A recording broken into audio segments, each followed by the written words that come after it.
Have you ever felt like you're doing everything right, yet your life feels harder than everyone else's? You pray, you try, you stay faithful, but somehow you're the one being isolated, tested, and pressed. Here's what no one told you. Not every woman is chosen. Because when God chooses you, He doesn't give you comfort. He gives you pressure. He strips you, refines you, and prepares you in secret.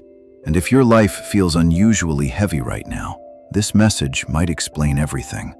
Let me start with a truth most people are not prepared to hear. Being chosen by God does not always look beautiful on the outside. It doesn't always look peaceful, and it definitely doesn't always look blessed the way the world defines blessing. Sometimes being chosen looks like chaos. It looks like isolation. It looks like watching other people rise while your own life feels like it's being dismantled piece by piece. You may feel like everything around you is breaking down, but hear this clearly. What feels like destruction may actually be divine selection. Not every woman who looks good is chosen. Not every woman who prays loudly is chosen. Not every woman who serves publicly is chosen. Because when God truly chooses a woman, He doesn't rush to crown her. He takes her into hiding. He presses her. He strips her. He purifies her in ways no one sees. Before God ever reveals a chosen woman in public, He refines her in private. And if lately you've been asking, God, why me? Why does my life feel heavier than everyone else's? Why does obedience cost me so much?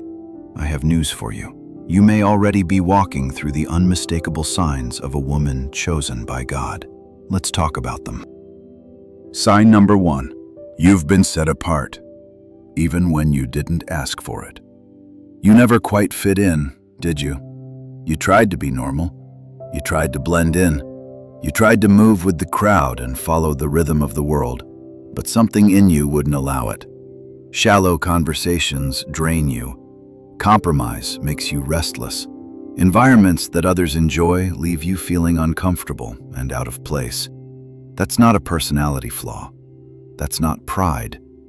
That's not you being too much. That is calling. Jeremiah 1:5 says, "Before I formed you in the womb, I knew you. Before you were born, I set you apart." Chosen women are marked long before the world ever meets them. You didn't stumble into God. God marked you first. And once He marks you, you will never be able to blend into what He's called you out of. So when people walk away, when friendships fall apart, when doors close without explanation, don't panic. God isolates the ones He intends to elevate. Separation is not rejection. It's preparation. Sign number 2. You've endured unusual pain, and it didn't destroy you. Chosen women carry unusual oil because they survive unusual pain.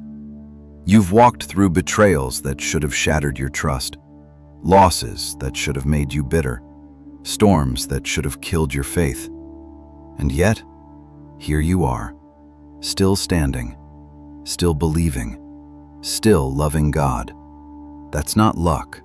Romans 8:28 says, "And we know that in all things God works for the good of those who love Him, who have been called according to His purpose." Nothing you suffered was wasted. Every heartbreak shaped your compassion.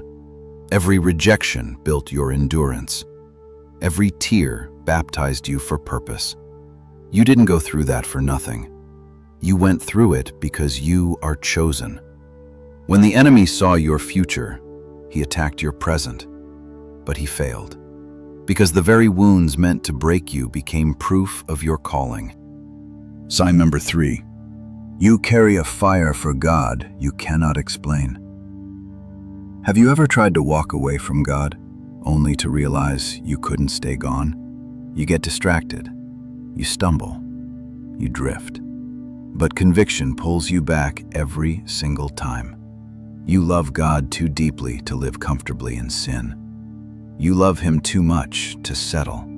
That fire inside you won't let you rest. Jeremiah said it best in Jeremiah 29. "His word is in my heart like a fire, a fire shut up in my bones. I am weary of holding it in. Indeed, I cannot. Chosen women burn differently. Their hunger for God disrupts their comfort. They can't live lukewarm. They can't be casual about Christ. You weren't created to flirt with faith. You were created to be consumed by it. Sign number 4. You face intense spiritual warfare. Here's a truth most people avoid. The greater the calling, the greater the resistance. Every time you try to move forward, something pushes back. Every time you try to rest, another battle begins. This isn't coincidence. This isn't bad luck. This is spiritual warfare. Ephesians 6:12 reminds us, "For our struggle is not against flesh and blood, but against the rulers, against the authorities, against the powers of this dark world, and against the spiritual forces of evil in the heavenly realms." Hell recognizes your assignment even when you don't. You're not just another woman. You're a weapon. That's why the attacks feel personal, because they are. But never forget this truth. You, dear children, are from God and have overcome them, because the one who is in you is greater than the one who is in the world. 1 John 4:4. You are not fighting for survival. You are fighting for destiny, and the intensity of the battle confirms the weight of your calling. Sign number 5. You crave purity and purpose more than popularity. At some point, the old you stopped feeling right. You began desiring peace over attention, holiness over hype, depth over validation. Romans 12:2 says, "Do not conform to the pattern of this world, but be transformed by the renewing of your mind. Then you will be able to test and approve what God's will is, His good, pleasing, and perfect will." Chosen women outgrow what used to satisfy them. The gossip, the applause, the approval. It doesn't fill the void anymore. You crave prayer. You crave purpose. You crave something real. And yes, that makes you seem too deep for some people. But that's not a flaw. That's spiritual maturity. God is rewiring your appetite to match your assignment. Sign number 6. You feel deeply, and it sometimes hurts. You sense when others are hurting, even when they're smiling. You carry compassion that feels heavy at times. You cry for people who may never know how deeply you cared. That sensitivity is not weakness. Matthew 14:14 says, "When Jesus landed and saw a large crowd, he had compassion on them and healed their sick." God entrusts emotional depth to those he intends to use as vessels of healing. Your empathy is sacred. Your softness is strength. You were never meant to be hardened. You were meant to carry heaven's heart in a human body. Sign number 7. You're more interested in building than boasting. A woman chosen by God doesn't chase the spotlight. She chases substance. While others compete, she builds. While others perform, she produces. Proverbs 14:1 says, "A wise woman builds her home, but a foolish woman tears it down with her own hands." You're no longer impressed by applause. You're focused on assignment. You don't need validation. You want fruit that lasts. And even if you're not celebrated now, heaven is watching. When the time is right, God Himself will introduce what He's been building in secret. So, woman of God, does this sound like you? If it does, stop doubting yourself. Stop shrinking your anointing.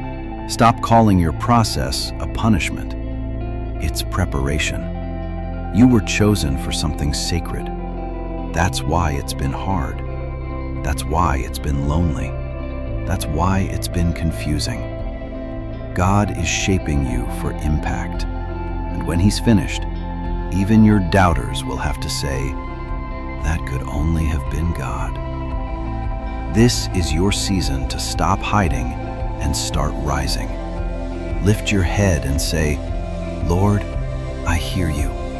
I surrender. I accept the calling. Use me for your glory. If this message spoke to your spirit, don't scroll past it. Type, I'm chosen in the comments and subscribe, because the next message may be the confirmation your spirit has been waiting for. You are not random. You are chosen.